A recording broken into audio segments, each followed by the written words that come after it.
എല്ലാവർക്കും നമസ്കാരം. കാറ്റ് പെർഫെക്റ്റിൻ്റെ പുതിയൊരു എപ്പിസോഡിലോട്ട് സ്വാഗതം. എൻ്റെ കഴിഞ്ഞ എപ്പിസോഡുകളിൽ നിങ്ങൾ ലേഔട്ടിൽ എങ്ങനെ ഡ്രോയിങ് ഷീറ്റ് സെറ്റ് ചെയ്യാം, അല്ലെങ്കിൽ മോഡൽ സ്പേസിൽ എങ്ങനെ ചെയ്യാം എന്നതിനെക്കുറിച്ചെല്ലാം പഠിച്ചു കാണുമെന്ന് കരുതുന്നു. പക്ഷേ നമുക്ക് എപ്പോഴും അതിൽ ഡ്രോയിങ് ഷീറ്റ് സെറ്റ് ചെയ്യുമ്പോൾ ഓരോ പ്രാവശ്യവും നമുക്കത് വരച്ച് അതിൻ്റെ ഡയമെൻഷൻ കൊടുത്ത് ചെയ്യാൻ ബുദ്ധിമുട്ടാണ്.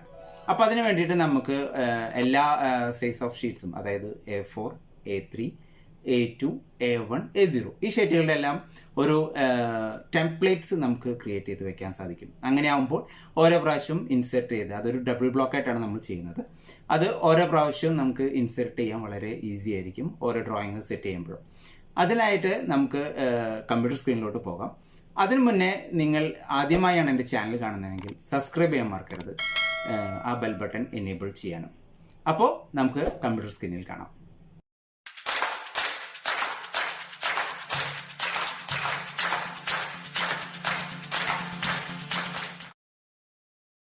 അപ്പോൾ ഫ്രണ്ട്സ്, ഇന്ന് നമ്മൾ പഠിക്കുന്നത് ഡ്രോയിങ് ഷീറ്റുകൾ, അതായത് നമുക്ക് വേണ്ട ഡ്രോയിങ് ഷീറ്റുകൾ എങ്ങനെ ഡബിൾ ബ്ലോക്ക് ആക്കാം എന്നതിനെ കുറിച്ചിട്ടാണ്. ഡബിൾ ബ്ലോക്ക് നിങ്ങൾക്ക് എല്ലാവർക്കും കുറേ ആൾക്കാർക്ക് അറിയുന്നവരുണ്ടാവും, അല്ലെങ്കിൽ നമുക്ക് പുതിയ ആൾക്കാരാണെച്ചെങ്കിൽ അവർക്ക് വേണ്ടിയിട്ടാണ് ഇന്നത്തെ എൻ്റെ ക്ലാസ്. അപ്പോൾ ഈ ഡ്രോയിങ് ഷീറ്റ് എങ്ങനെ ക്രിയേറ്റ് ചെയ്തു, ഇതിൻ്റെ ടൈറ്റിൽ ബ്ലോക്ക് എങ്ങനെ ക്രിയേറ്റ് ചെയ്തു, അതിൽ എന്തൊക്കെ റിക്വയർമെൻ്റ് ഉണ്ട് എന്നിങ്ങനെയുള്ള ഒന്ന് രണ്ട് വീഡിയോസ് ഞാൻ ഇതിൻ്റെ തൊട്ട് മുന്നത്തെ എപ്പിസോഡുകളിൽ ചെയ്തിട്ടുണ്ടായിരുന്നു. അപ്പോൾ നിങ്ങൾ അത് കാണാത്തവരാണെങ്കിൽ അല്ലെങ്കിൽ അറിയാത്തവരാണെച്ചെങ്കിൽ ആ എപ്പിസോഡ് ഒന്ന് കാണണം. അതിൻ്റെ ലിങ്ക് ഞാൻ ഡിസ്ക്രിപ്ഷൻ ബോക്സിൽ കൊടുക്കാം കേട്ടോ. ഓക്കെ, അപ്പോൾ ഇവിടെ നമ്മൾ ഇപ്പോൾ ഒരു 5 ഷീറ്റ് സെറ്റ് ചെയ്ത് വെച്ചിട്ടുണ്ട്. ഇത് ജസ്റ്റ് നമ്മുടെ സ്റ്റാൻഡേർഡ് ഡ്രോയിങ് ഷീറ്റ്സ് ആയ A4, A3, A2, A1, A0 എന്നിങ്ങനെയാണ്. ഓക്കെ, അപ്പോൾ നമുക്ക് ഓരോ ഡ്രോയിങ് ചെയ്യുമ്പോഴും നമുക്ക് ഇതേമാതിരി ഡ്രോയിങ് ഷീറ്റ് ഓരോന്നായിട്ട് ക്രിയേറ്റ് ചെയ്യാൻ ബുദ്ധിമുട്ടാണ്, അല്ലെങ്കിൽ അതിൻ്റെ ഒരു ഡയമെൻഷൻ എല്ലാം സെറ്റ് ചെയ്ത് വെക്കാൻ ബുദ്ധിമുട്ടാണ്. അപ്പോൾ അതുകൊണ്ട് നമ്മളിപ്പോൾ ഇവിടെ ഈ ഡബിൾ ബ്ലോക്ക് ചെയ്യണത് എന്താണെന്ന് വെച്ചാൽ നമുക്ക് ഓരോ ടെംപ്ലേറ്റ്സുകളാക്കിയിട്ട് നമുക്ക് അത് സെറ്റ് ചെയ്യാമെന്നാണ് ഞാൻ വിചാരിക്കുന്നത്. ഓക്കെ, അപ്പോൾ അത് നിങ്ങൾക്ക് എപ്പോൾ വേണമെങ്കിലും യൂസ് ചെയ്യാൻ ഈസിയാണ്. കാരണം ഈ ഡ്രോയിങ് ഷീറ്റ് ഇങ്ങനെ ടെംപ്ലേറ്റ്സ് അല്ലെങ്കിൽ ഡബിൾ ബ്ലോക്ക് ആയിട്ട് വന്നു കഴിഞ്ഞാൽ നമ്മൾ ജസ്റ്റ് ഇവിടെ പോയിട്ട് ബ്ലോക്ക് ഇൻസെർട്ട് ചെയ്ത് കഴിഞ്ഞ് കഴിഞ്ഞാൽ നമുക്ക് അത് ഏത് ഷീറ്റാണ് വേണ്ടത് അല്ലെങ്കിൽ ഏത് സ്കെയിലാണ് വേണ്ടത് എന്നുള്ള സാധനങ്ങളൊക്കെ നമുക്ക് സെറ്റ് ചെയ്യാൻ പറ്റും. അപ്പോൾ നമുക്ക് തുടങ്ങാം.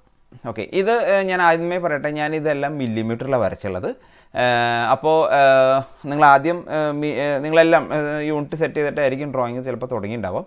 അപ്പോൾ അങ്ങനെയാണെന്നുണ്ടെങ്കിൽ ഇനി അഥവാ അല്ലയെന്നുണ്ടെങ്കിൽ ഫോർമാറ്റിൽ പോയിട്ട് ഈ യൂണിറ്റ് എടുത്ത് മില്ലിമീറ്ററിൽ, കാരണം ഞാൻ മില്ലിമീറ്ററിലാണ് ഡ്രോയിങ് വരച്ചുള്ളത്, അതുകൊണ്ട് മില്ലിമീറ്ററിൽ സെറ്റ് ചെയ്ത് വയ്ക്കുക. പിന്നെ എന്താണെന്ന് വെച്ച് കഴിഞ്ഞാൽ നമ്മൾ മറ്റൊരു കാര്യം, ഇത് 1:1 ഞാൻ വരച്ച് വെച്ചുള്ളത്. അതായത് മില്ലിമീറ്ററിൽ ഇതിൻ്റെ ടോട്ടൽ ലെങ്ത്തായ 297, അതിന്ന് നമുക്ക് മാർജിൻ ഇട്ടിട്ടാണ് നമ്മൾ 267 ചെയ്തിട്ടുണ്ട്. ആ മാർജിൻ എന്താണെന്നും അതിൻ്റെ യൂസ് എന്താണെന്നുള്ളതൊക്കെ എൻ്റെ മുന്നത്തെ എപ്പിസോഡുകളിൽ ഞാൻ ചെയ്തിട്ടുണ്ടായിരുന്നു. അപ്പോൾ അത് ഒന്ന് റെഫർ ചെയ്യാം കേട്ടോ. അപ്പോൾ നമുക്ക് ഈ ടെംപ്ലേറ്റ്സുകൾ സെറ്റ് ചെയ്യാൻ വേണ്ടിയിട്ട് നമ്മൾ ഡബിൾ ബ്ലോക്ക് സ്റ്റാർട്ട് ചെയ്യാണ്. അപ്പോൾ അതിന് വേണ്ടിയിട്ട് നമ്മളിവിടെ കമാൻഡ് ബോക്സിൽ ഡബിൾ ബ്ലോക്ക് എന്ന് നമ്മൾ ടൈപ്പ് ചെയ്യുന്നു. ഡബിൾ ബ്ലോക്ക് ചെയ്യുമ്പോൾ ഓക്കെ, ഡബിൾ ബ്ലോക്ക് വന്നപ്പോൾ ഇങ്ങനെ ഒരു കമാൻഡ് ബോക്സ് വന്നു. ഇതാണ് ഡബിൾ ബ്ലോക്ക് ചെയ്യുമ്പോൾ, പലർക്കും അറിയുണ്ടാവും. ഞാനത് ബിഗിനേഴ്സിന് വേണ്ടിയിട്ടാണ് ചെയ്യണത് കേട്ടോ. ഓക്കെ, അപ്പോൾ നമുക്ക് ഇവിടെ ചോദിക്കും ഫയൽ ആൻഡ് പാത്ത്, എവിടേക്കാണ് നമ്മൾ സേവ് ചെയ്യേണ്ടതെന്നുള്ളത്. അപ്പോൾ ഞാനിത് ഇവിടെ ഒന്ന് ക്ലിക്ക് ചെയ്തു. ഞാനിപ്പോൾ തൽക്കാലം നിങ്ങൾക്ക് വേണ്ടിയിട്ട് ഞാൻ ഡെസ്ക് ടോപ്പിൽ തന്നെയാണ് ചെയ്യണത്. അപ്പോൾ ഞാനിവിടെ ഒരു ഡ്രോയിങ് ഷീറ്റ് എന്നുള്ളൊരു ഫോൾഡർ ഞാൻ ഉണ്ടാക്കിയിട്ടുണ്ട് കേട്ടോ. ഓക്കെ, ആ ഫോൾഡർ ഒന്ന് ഓപ്പൺ ചെയ്തു. ഓക്കെ, അപ്പോൾ നമ്മൾ ഇവിടെ ഓരോ ഫയലിനും നമ്മളൊരു നെയിം കൊടുത്തിട്ടാണ്. കാരണം നമുക്ക് ഈസി ആയിട്ട് കണ്ടുപിടിക്കാനും അല്ലെങ്കിൽ അടുത്ത റെഫറൻസിനെല്ലാം നമുക്ക് ഒരു നെയിം മസ്റ്റായിട്ടും വേണമല്ലോ. അപ്പോൾ അതുകൊണ്ട് ഞാനിവിടെ ഞാൻ A4 ആണ് ചെയ്യാൻ ഉദ്ദേശിക്കുന്നത്. അപ്പോൾ ഞാൻ A4 എന്നുള്ള ഒരു നെയിം കൊടുത്തു, ജസ്റ്റ് സേവ് ചെയ്തു. പിന്നെ ഇവിടെ ചോദിക്കേണ്ട ബേസ് പോയിൻ്റ് ഏതാണ്, അതായത് നമ്മൾ ഇൻസെർട്ട് ചെയ്യണ ആ ബേസ് പോയിൻ്റ് ഏതാണെന്നാണ് ഇവിടെ ചോദിക്കുന്നത്. അപ്പോൾ ഞാനിത് ഇവിടെ പിക്ക് പോയിൻ്റ് കൊടുത്തു. എന്നിട്ട് ഞാനിവിടെ സൂം ചെയ്തു. അപ്പോൾ ഞാൻ ഓൾറെഡി ഓസ്നാപ്പ് സെറ്റ് ചെയ്തിട്ടുണ്ട്. അപ്പോൾ ഓസ്നാപ്പ് സെറ്റിങ്സ് നിങ്ങൾക്ക് അറിയാത്തതാണെന്ന് വെച്ചെങ്കിൽ അത് എൻ്റെ മുന്നത്തെ എപ്പിസോഡിലുണ്ട്, അതൊന്ന് പോയി കാണണം കേട്ടോ. അപ്പോൾ ഞാൻ ഓസ്നാപ്സിൽ അത് സെലക്ട് ചെയ്തു. ഇനി അവർ ചോദിക്കുന്നത് സെലക്ട് ഒബ്ജക്റ്റ് ആണ്. അപ്പോൾ സെലക്ട് ഒബ്ജക്റ്റ് എന്ന് പറയുന്നതിന് മുന്നേ ഞാൻ മറ്റൊരു കാര്യം ഇവിടെ പറയട്ടെ. ഇൻസേർട്ട് യൂണിറ്റ് എന്നിവിടെ കാണിക്കുന്നുണ്ട്. അപ്പോൾ ഞാൻ നിങ്ങളോട് പറഞ്ഞു ഞാൻ മില്ലിമീറ്ററിൽ ചെയ്തുകൊണ്ടാണ് എൻ്റെ ഡ്രോയിങ് ഞാൻ മില്ലിമീറ്റർ സെറ്റ് ചെയ്തുകൊണ്ട് ഇവിടെ ഓട്ടോമാറ്റിക്കായിട്ട് മില്ലിമീറ്റർ വന്നു കേട്ടോ. ഓക്കെ, അപ്പോൾ ഞാൻ ഇവിടെ ഇപ്പോൾ പിക്ക് പോയിൻ്റ് സെലക്ട് ചെയ്തു. ഇനി ഈ സെലക്ട് ഒബ്ജക്റ്റ് ക്ലിക്ക് ചെയ്ത് കഴിഞ്ഞിട്ട് ഞാനിപ്പോൾ ഇതിനെ ഓൾറെഡി പിക്ക് പോയിൻ്റ് ചെയ്തുകൊണ്ട് സെലക്ട് ഒബ്ജക്റ്റ് ചെയ്തു. അപ്പോൾ വീണ്ടും നമ്മൾ കമൻറ്റ് ബോക്സിൽ തിരിച്ചെത്തി ജസ്റ്റ് ഓക്കെ കൊടുക്കുമ്പോൾ ഇതുണ്ട് ഇവിടെ അത് സേവ് ആയിക്കൊണ്ടിരിക്കുകയാണ്. അതുവരെ ഈ ഒരു വൈറ്റ് ബോക്സ് അവിടെ ഉണ്ട്. അപ്പോൾ ഓൾറെഡി നമുക്ക് അറിയാം അത് നമ്മുടെ പെർട്ടിക്കുലർ ഫോൾഡറിൽ സേവ് ആയത്. അപ്പോൾ നിങ്ങൾ ഇനി പ്രൊഫഷണലായിട്ട് ചെയ്ത് കണ്ടിന്യൂസ് പോകാനാണെന്നുണ്ടെങ്കിൽ നിങ്ങളുടെ കമ്പ്യൂട്ടറിൽ എപ്പോഴും ഒരു സിയിലോ ഡിയിലോ നിങ്ങളുടെ കംഫർട്ടബിൾ ആയിട്ടുള്ള ഒരു ഏരിയയിൽ നിങ്ങൾ ഒരു പ്രത്യേക ഫോൾഡറിൽ ഇതെല്ലാം സെറ്റ് ചെയ്ത് വയ്ക്കണം. കാരണം ഇത് നമുക്ക് ഒരു ഡ്രോയിങ് വരയ്ക്കുന്ന ടൈം അത്രയും നമുക്കിത് മസ്റ്റായിട്ടും യൂസ് ഉള്ളതാണ്. ഓക്കെ, ഇതേ സെയിം മെത്തേഡ് തന്നെയാണ് ഇനി ബാക്കിയുള്ള എല്ലാത്തിനും ഉപയോഗിക്കുന്നത്. ഡബ്ല്യു ബ്ലോക്ക് ചെയ്യണു. ഞാനപ്പോൾ അത് ഇച്ചിരി ഫാസ്റ്റിൽ ഞാൻ ചെയ്ത് പോവാണ്, കാരണം നിങ്ങൾക്ക് അത് ഇപ്പോൾ പഠിച്ചു കഴിഞ്ഞു. അപ്പോൾ ആസ് നോർമൽ ഞാനിവിടെ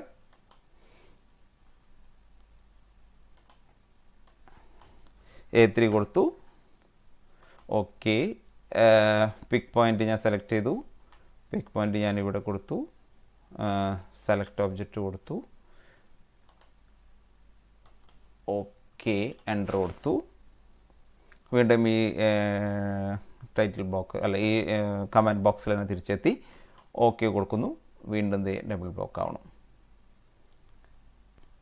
ഓക്കെ, ഇനി ബാക്കിയുള്ള ഇതെല്ലാം ഞാൻ ബാക്കിയുള്ള 3 ഷീറ്റ് ഞാൻ കാണിക്കുന്നില്ല. ഓൾറെഡി നിങ്ങൾക്ക് ഇപ്പോൾ മനസ്സിലാക്കി കഴിഞ്ഞിട്ടുണ്ടാവും. ഞാനിപ്പോൾ A4ഉം A3യും ചെയ്തു.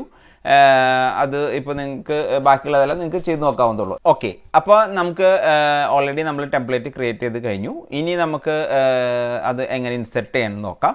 അപ്പോൾ അതിന് വേണ്ടിയിട്ട് നമ്മൾ ഇവിടെ ഇൻസെർട്ട് എന്നുള്ള ഒരു ഇതിൽ ക്ലിക്ക് ചെയ്യുന്നു. അപ്പോൾ ഞാൻ നിങ്ങളോട് പറയുന്നു ഈ ഒരു മെനു നിങ്ങൾക്ക് ആർക്കും അറിയില്ല എന്ന് വെച്ചെങ്കിൽ ഇൻസെർട്ട് കമാൻഡ് കൊടുത്തു കഴിഞ്ഞാലും മതി കേട്ടോ. ഇൻസെർട്ട് കമാൻഡ് കൊടുത്തു കഴിഞ്ഞാൽ ഇങ്ങനെ ഒരു നമ്മുടെ കമാൻഡ് ബോക്സ് നമുക്ക് വരും. അപ്പോൾ കമൻറ്റ് ബോക്സിൽ പോയിട്ട് നമ്മളിവിടെ ബ്രൗസ് ചെയ്യണം. അതായത് ആ ഡബ്ല്യു ബ്ലോക്കാക്കി ചെയ്തുകൊണ്ട് നമ്മളിവിടെ ബ്രൗസ് ചെയ്യണു. ബ്രൗസ് ചെയ്തിട്ട് നമ്മൾ ഇപ്പോൾ ഇവിടെ ഓക്കെ ഞാൻ ഓട്ടോമാറ്റിക്കായിട്ട് നേരത്തെ ചെയ്ത് വെച്ചുകൊണ്ട് പർട്ടിക്കുലർ ഫോൾഡറിൽ തന്നെ പോയി. അപ്പോൾ ഞാനിവിടെ ആകെ 2 നമ്മൾ നേരത്തെ പ്രാക്ടീസ് ചെയ്തപ്പോൾ ചെയ്തിട്ടുണ്ടായിരുന്നുള്ളൂ. അപ്പോൾ ഞാൻ ഈ A4 എന്നുള്ള അതിനെ ഞാൻ സെലക്ട് ചെയ്തു.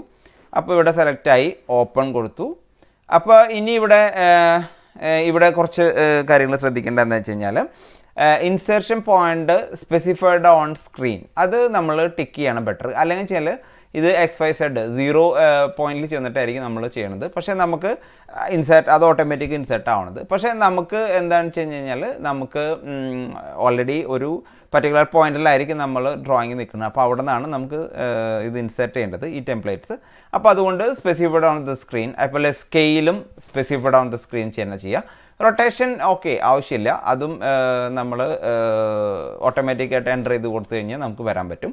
അപ്പോൾ നമ്മളിവിടെ ശ്രദ്ധിക്കേണ്ടത് എന്താ വെച്ചാൽ ഈ ഫാക്ടർ 1 ആണെന്നും യൂണിറ്റ് അതായത് നമ്മുടെ ഡ്രോയിങ്ങിൻ്റെ യൂണിറ്റ് ഏതാണെന്നുള്ളതും നമ്മളൊന്ന് കൺഫേം ചെയ്യണം കേട്ടോ. ഓക്കെ, അപ്പോൾ ഞാനിവിടെ ഓക്കെ കൊടുത്തു. ഓക്കെ കൊടുത്തപ്പോൾ കണ്ടോ ഇപ്പോൾ നമുക്ക് ആ ഇതിപ്പോൾ നമ്മൾ ചെയ്ത 1:1 ചെയ്ത സെയിം സൈസിൽ തന്നെ നമുക്കിവിടെ വന്നു. അപ്പോൾ ഞാനിത് ഞാൻ പർട്ടിക്കുലർ ഇൻസെർഷൻ പോയിന്റിൽ നമ്മൾ ഇവിടെ കൊടുക്കണം. ഓക്കെ, അപ്പോൾ അവിടെ ഇങ്ങനെ ചോദിക്കും insert enter the XYZ X scale factor ചോദിക്കുമ്പോൾ ഞാനിപ്പോൾ ഇവിടെ തൽക്കാലം 1 തന്നെയാണ് കൊടുക്കുന്നത്. പക്ഷേ നമുക്ക് ഏത് സ്കെയിലിൽ വേണമെങ്കിലും ഈ ഒരു ബ്ലോക്കിന് ഇൻസെർട്ട് ചെയ്യാം. അപ്പോൾ ഞാനിപ്പം ഇനി ഇപ്പോഴത്തെ ഇതിൽ ഞാൻ ജസ്റ്റ് 1:1 തന്നെ ഈ ഡ്രോയിങ് ഞാൻ ഇൻസെർട്ട് ചെയ്യാൻ പോവാണ്. ഓക്കെ, അപ്പോൾ ഇനി അത് നമുക്ക് മോഡൽ സ്പേസിൽ എങ്ങനെ സ്കെയിലിൽ സെറ്റ് ചെയ്യാം എന്നുള്ള ഒരു വീഡിയോ ഞാൻ അതിന് മുന്നത്തെ എപ്പിസോഡിൽ ഞാൻ ചെയ്തിട്ടുണ്ടായിരുന്നു. അപ്പോൾ അത് നിങ്ങൾ കണ്ടിട്ടില്ല വെച്ചെങ്കിൽ അതൊന്ന് കാണാം. അപ്പോൾ അതിൽ നമുക്ക് എങ്ങനെയാണ് മോഡൽ സ്പേസിൽ ചെയ്യണതുള്ള സ്കെയിൽ എങ്ങനെ സെറ്റ് ചെയ്യാന്നുള്ളതൊക്കെ ഞാൻ അതിൽ സ്പെസിഫൈ ചെയ്തിട്ടുണ്ട്. ഇപ്പോൾ ഞാൻ ജസ്റ്റ് 1:1 ഈ ടെംപ്ലേറ്റ് ഇവിടെ ഇൻസെർട്ട് ചെയ്യാൻ പോവാണ്. അപ്പോൾ ഇവിടെ താഴെ നോക്കി കഴിഞ്ഞാൽ നിങ്ങൾക്ക് കാണാൻ പറ്റും 1:1 സ്കെയിലുണ്ട്. അപ്പോൾ ഞാൻ ജസ്റ്റ് എൻ്റർ ചെയ്ത് കൊടുത്തു. അപ്പോൾ X scale factor, Y scale factor അതും 1 തന്നെ. പിന്നെ ഓട്ടോമാറ്റിക്കായിട്ട് എക്സും വൈ വന്നപ്പോൾ സെഡും ഓട്ടോമാറ്റിക് വന്നു. അപ്പോൾ കണ്ടില്ലേ നമ്മൾ ആ ടെംപ്ലേറ്റ് ഇവിടെ വന്നു. ഓക്കെ, ഇനി ഇതിപ്പോൾ A4 ആണ് നാം ചെയ്തിട്ടുള്ളത്. ഇനിയിപ്പോൾ എനിക്ക് A3 ചെയ്യണമെന്നുണ്ടെങ്കിൽ വീണ്ടും ഇൻസേർട്ട് ഞാൻ ഇൻസേർട്ട് ചെയ്തു. ഓൾറെഡി ഞാൻ വീണ്ടും ഇപ്പോൾ നമ്മൾ നേരത്തെ ചെയ്തുകൊണ്ടാണ് കേട്ടോ ആ ഒരു ഇത് ഓട്ടോമാറ്റിക്കായിട്ട് നമ്മൾ ആ പാത്ത് ആ ഫോൾഡറിലോട്ട് സെറ്റ് ആയി കിടക്കുകയാണ്. അപ്പോൾ ഞാൻ അത് A3 എടുത്തു, ഓപ്പൺ. അപ്പോൾ ഇവിടെ നേരത്തെ ചെയ്ത പോലെ ഇതെല്ലാം ടിക്കായിരിക്കണം. ഓക്കെ കൊടുത്തു. എന്നിട്ട് ഞാൻ ആ പോയിൻ്റ് ഇത് ഞാൻ ഇവിടെ സെലക്ട് ചെയ്തു. ജസ്റ്റ് എൻ്റർ ചെയ്ത് കൊടുത്തു കഴിഞ്ഞാൽ 1:1 ഇതാവും. ഓക്കെ, ഇനി നമുക്ക് ഈ ബ്ലോക്കിനെ 1:10 ഷീറ്റിനെ 1:10 നമുക്ക് ഇൻസേർട്ട് ചെയ്യണമെന്ന് വിചാരിച്ചു. സപ്പോസ് നമ്മളിപ്പോൾ ഒരു ഡ്രോയിങ് മോഡൽ സ്പേസിൽ ശ്രദ്ധിക്കണം, മോഡൽ സ്പേസിൽ നമ്മൾ 1:10 ഡ്രോയിങ് ആണ് വരച്ച് സെറ്റ് ചെയ്ത് വെച്ചെങ്കിൽ അതിന് നമുക്ക് ടൈറ്റിൽ ബ്ലോക്ക് കൊടുക്കാൻ വേണ്ടിയിട്ട് നമ്മൾ 1:10 ഈ ടൈറ്റിൽ ബ്ലോക്ക് ഇൻസേർട്ട് ചെയ്യണം. അപ്പോൾ അതിൻ്റെ ഡീറ്റെയിൽസും സ്കെയിലിൽ എങ്ങനെ ഡ്രോയിങ് സെറ്റ് ചെയ്യാം, മോഡൽ സ്പേസിൽ എങ്ങനെ ചെയ്യാം, അല്ലെങ്കിൽ പേപ്പർ സ്പേസിൽ എങ്ങനെ ചെയ്യാം എന്നുള്ളതിൻ്റെ വീഡിയോസൊക്കെ ഞാൻ എൻ്റെ മുന്നത്തെ എപ്പിസോഡുകളിൽ ചെയ്തിട്ടുണ്ട്. അപ്പോൾ നിങ്ങളാരെങ്കിലും അത് ഇനി അറിയില്ല എന്നുണ്ടെങ്കിൽ അത് എൻ്റെ ലിങ്ക് ഞാൻ ഡിസ്ക്രിപ്ഷൻ ബോക്സിൽ കൊടുക്കാം. അപ്പോൾ അതൊന്ന് വാച്ച് ചെയ്ത് കഴിഞ്ഞാൽ നിങ്ങൾക്ക് അത് കറക്റ്റായിട്ട് മനസ്സിലാവും കേട്ടോ. ഓക്കെ, അപ്പോൾ ഞാനിവിടെ ഇൻസേർട്ട് ചെയ്യാണ്. ഇൻസേർട്ട് ചെയ്തു. അപ്പോൾ നമുക്കിവിടെ ബ്രൗസ് നമ്മളിത് പോയിന്റ് ചോദിച്ചു. ഞാൻ ഈ ലൊക്കേഷൻ നമ്മൾ സെലക്ട് ചെയ്യുന്നു, A3 നമ്മൾ സെലക്ട് ചെയ്തു, ഓക്കെ കൊടുത്തു. പക്ഷേ ഇവിടെ എനിക്ക് ഇതിനെ 1:10 ഇൻസേർട്ട് ചെയ്യേണ്ടത് കേട്ടോ. അപ്പോൾ ഓക്കെ, അപ്പോൾ ഞാനിവിടെ ഓക്കെ കൊടുത്തു. അപ്പോൾ ഇതിപ്പോൾ റീഡെഫിനിറ്റ് ചോദിക്കുന്നത് വെച്ചാൽ ഞാൻ നേരത്തെ സാമ്പിളായിട്ട് 1:A3 ഞാൻ ഓൾറെഡി ഞാൻ ചെയ്തിരുന്നതുകൊണ്ടാണ്. രണ്ടാം റൗണ്ട് നമ്മൾ സെക്കൻഡ് റൗണ്ട് ചെയ്യുന്നതുകൊണ്ടാണ് അങ്ങനെ ഒരു കമൻറ്റ് അവിടെ ചോദിച്ചിട്ടോ. ഓക്കെ, അല്ലെങ്കിൽ ആദ്യമായിട്ട് ചെയ്യാന്ന് വെച്ചെങ്കിൽ അങ്ങനെ ചോദിക്കില്ല. അപ്പോൾ നമ്മൾ സ്പെസിഫൈ പോയിൻ്റ് ഇത് കൊടുത്തു. അപ്പോൾ എക്സ് ഫാക്ടർ എന്ന് വെച്ച് കഴിഞ്ഞാൽ ഓട്ടോമാറ്റിക്കായിട്ട് ഞാനിതിന് 10 കൊടുത്തു. എക്സ് ഫാക്ടർ അതായത് ഞാൻ പറഞ്ഞില്ല സ്കെയിലിൽ സെറ്റ് ചെയ്യാൻ പോവാണ്. 1:10 സ്കെയിലാണ് ഇപ്പോൾ ഞാൻ ഈ ഡ്രോയിങ് ചെയ്യണത്. A3 ഇൻസെർട്ട് ചെയ്യണത് കേട്ടോ ഈ ടെംപ്ലേറ്റ്സ്. അപ്പോൾ അവിടെ വൈ ഫാക്ടർ ചോദിക്കുന്നു. താഴെ ഇപ്പോൾ ഇവിടെ കണ്ട വൈ ഫാക്ടർ ചോദിക്കുന്നു. അതും ഞാൻ 10 കൊടുത്തു. കാരണം ചില എക്സ് എത്ര കൊടുത്തു അത്ര തന്നെ വൈയും കൊടുക്കണം. ഇപ്പോൾ ഇവിടെ വന്നപ്പോൾ കണ്ടില്ലേ ഇത് 1:10 സ്കെയിലിൽ നമ്മൾ ഇവിടെ ഇൻസെർട്ടായി.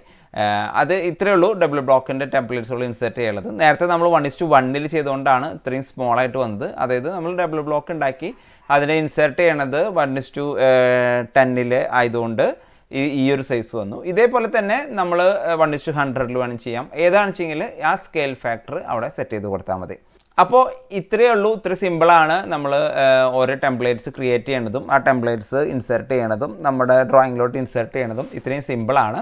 അപ്പോൾ ഇത് ഇപ്പോൾ നിങ്ങൾ ആദ്യമായിട്ടാണ് കാണുന്നതെങ്കിൽ അല്ലെങ്കിൽ ആദ്യമായിട്ടാണ് ഇത് വർക്ക് ചെയ്യണമെന്നുണ്ടെങ്കിൽ നിങ്ങൾക്ക് ചിലപ്പോൾ തോന്നും ഇത് കുറച്ച് കോംപ്ലിക്കേറ്റഡ് തോന്നും. But it's very easy. നിങ്ങൾ 1-2 പ്രാവശ്യം ഒന്ന് പ്രാക്ടീസ് ചെയ്ത് കഴിഞ്ഞാൽ നിങ്ങൾക്കും പെർഫെക്റ്റ് ആവാം. അപ്പോൾ നിങ്ങൾക്ക് ഈ വീഡിയോ ഇഷ്ടപ്പെട്ടു എന്ന് കരുതുന്നു. ഇഷ്ടപ്പെട്ടെങ്കിൽ ലൈക്ക് ചെയ്യുക. അതോടൊപ്പം തന്നെ നിങ്ങൾക്ക് ആർക്കെങ്കിലും എന്തെങ്കിലും നിർദ്ദേശങ്ങളോ സംശയങ്ങളോ ഉണ്ടെങ്കിൽ കമൻറ്റ് ബോക്സിൽ കമൻറ്റ് ചെയ്യാൻ മറക്കരുത്.